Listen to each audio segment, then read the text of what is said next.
ازيكم عاملين ايه؟ يا رب تكونوا بخير. قبل ما نبدأ فيديو النهارده ما تنسوش تصلوا على النبي وتشتركوا في القناة وتفعلوا الجرس وتدوسوا على لايك، ويلا بينا نشوف الفيديو. في فيديو النهارده هنعمل الكريم كراميل بطريقة سهلة جدا، مش هتحتاجي فيها اي تكاليف. البيض هيبقى عدد محدود، مش هيحتاج منك بيض كتير خالص، وكمان هيكون بيتي واقتصادي جدا، وهيكون طعمه احلى بكتير من اللي بيجي من بره. كمان كأنك جايباه باكت وعملتيه في بيتك. تعالوا نشوف المكونات مع بعض ونشوف الخطوات ايه. اول حاجه جبت 7 بيضات، لان البيض عندي صغير فاستخدمت 7 بيضات، المفترض ان هما 6.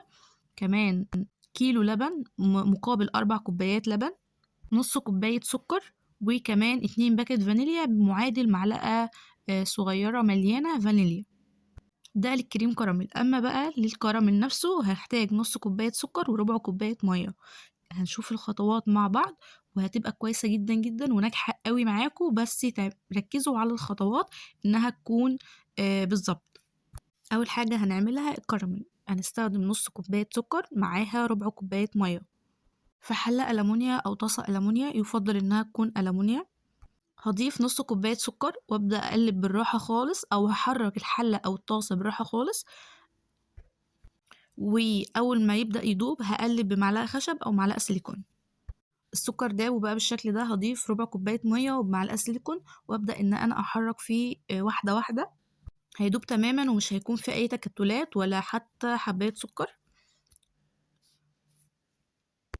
الكريم كراميل ليه اسم تاني اسمه فلان او كاستر بالكراميل. هقول لكم بلد المنشأة بتاعته فين. هنا بقى الشكل ده اللي هو خلاص ما عادش فيه اي تكتلات. هبدأ ان انا افضيه في الاطباق بتاعة الكريم كراميل. هي الاطباق دي ألمونيا، طبعا موجودة عندنا من زمان، يعني غالبا الكل عنده منها. هفضي بقى يعني حوالي معلقة في كل واحدة. هفضي كل الكمية دي في الأطباق، وأبدأ إن أنا أجهز للكريمة أو للكريم نفسه لحد ما ده يبرد. الكريم كراميل المنشأ أو بلد المنشأة تبعه في أسبانيا وفرنسا وإيطاليا والبرتغال. كان في نهاية القرن ال20 احتل الكريم كراميل مساحة كبيرة جدا في قائمة الحلويات للمطاعم الأوروبية. وأكيد إن كل دولة بتستخدم الكريم كراميل بطريقة مختلفة. كانت أول تسمية للكراميل كانت في القرن ال17 عند العرب في بلاد فارس، لما اكتشفوا قصب السكر بدأوا إن هم يسخنوا السكر لدرجة حرارة عالية جدا لحد ما وصلوا للون بني غامق، ومن هنا سموا الكراميل. ولكن لو دورنا هنلاقي إن أصل المنشأة نفسها فرنسي، لا هي برتغالي ولا أسباني ولا إيطالي. المنشأة نفسها فرنسية.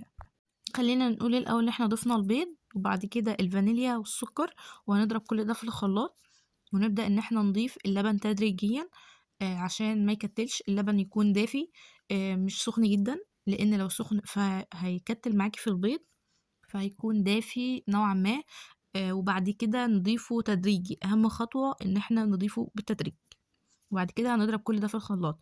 انتوا لو عايزين تضربوا الخليط نفسه في الخلاط وتضيفوه على اللبن يكون كويس برضو عادي، مش هيحصل حاجة، وتقلبوه كده بمضرب سلك أو هاند بلندر هيكون كويس جدا.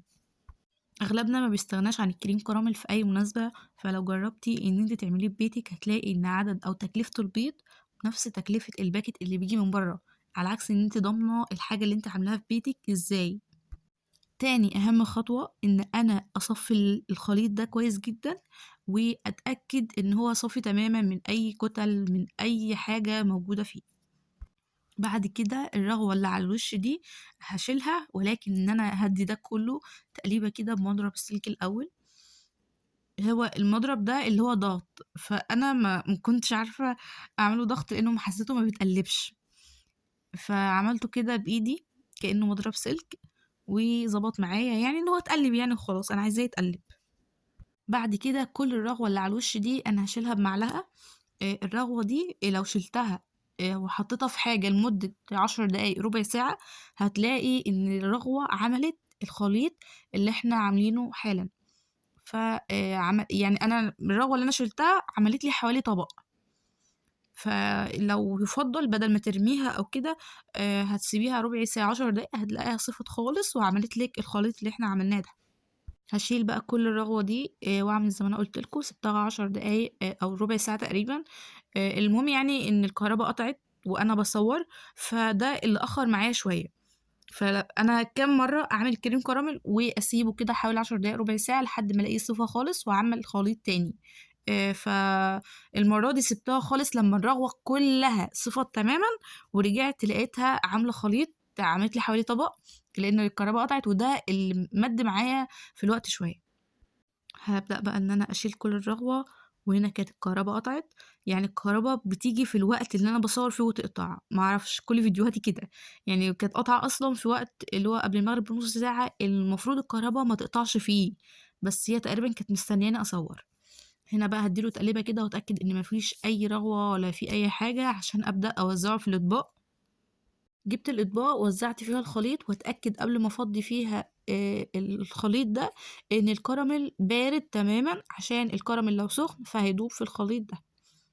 هاغلي كاتل مَيّة، كان لترين ونُص مَيّة، هاغليه وأفضّيه في الصينية.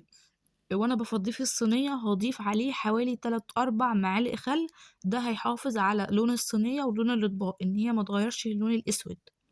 هافضّي بقى واحدة، واحدة كده، وبعد كده يُفضّل إن أنا أجيب الصينية بأطراف عالية كده عشان المَيّة اللي موجودة في الصينية.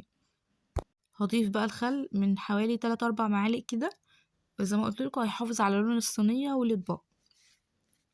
هاسخّن الفرن لدرجة حرارة 180. دي الناس اللي عندها مقياس لدرجة الحرارة، أنا ما باقيسش درجة حرارة ولا حاجة، أنا باسخّن الفرن لدرجة حرارة مضبوطة، وبعد كده باحُط الحاجة فيها. هنا بعد ما خلاص جِهِز سِبته حوالي 45 دقيقة في الفرن. كنت ضابطة التايمر عليه. أنا باحب أحمّر وشه كده بالشكل ده، بجد، بجد حلو أوي، أتمنى تجرّبوه وتقولوا لي رأيكم تحت في الكومنتات. حاجة مضمونة وجاهزة في بيتِك، أنتِ عارفة مصدرها إيه. كنت قلبت أول طبق وكان بالشكل ده، لإن هو ما كانش بِرِد للدرجة المطلوبة، أنا كنت مستعجلة جدًا على التصوير وقلبته بسرعة. أنتم لو سِبتوه يبرد كويس جدًا هتلاقوه حلو أوي ومش منعكش بالشكل اللي أنتم شايفينه ده. ممكن كمان تتحكموا في السكر، عايزين تقللوا، عايزين تزودوا، ولكن سكر الكراميل ثابت، نُص كوباية سكر على ربع كوباية مَيّة. هنا بقى كنت باصور كده باستعجالة بفلاتر الإنستجرام، عشان كده قلبته بسرعة وهو ما كانش لسه بِرِد. طبعًا لازم آكل وأنا باصوّر، كنت بادوق طعمه إيه. أنا باحب جدًا اللي معمول في البيت، على عكس الجاهز ما باكلوش خالص. شوفوا بقى من جوّه مساوي إزاي، يعني لو كنا صبرنا عليه سِنّة صغنّنة، ولكن استعجلت. بس ده فيديو النهارده، آسفة لو باتأخّر عليكم في الفيديوهات بسبب الجامعة وحواراتها وأنتم مش تايهين يعني. بس ده فيديو النهارده، ما تنسوش تقولوا رأيكم تحت في الكومنتات بعد ما تجربوا الكريم كراميل، وتقولوا لي ضبط والّا لأ. باحبكم جدًا، وأشوفكم في فيديو جديد، وما تنسوش تدوسوا على اللايك والسبسكرايب، وكمان فعلوا الجرس عشان يوصلكم الفيديوهات اللي أنا بانزّلها جديدة، وأشوفكم في رعاية الله.